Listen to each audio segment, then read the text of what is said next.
يوم نحشر المتقين إلى الرحمن وفدا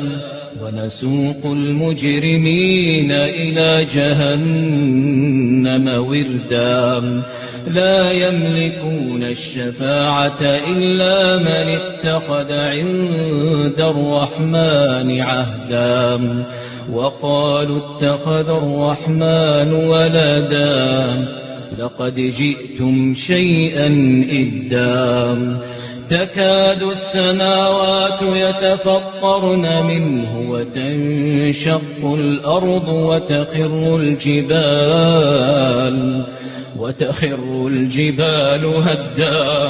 أن دعوا للرحمن ولدا وما ينبغي للرحمن أن يتخذ ولدا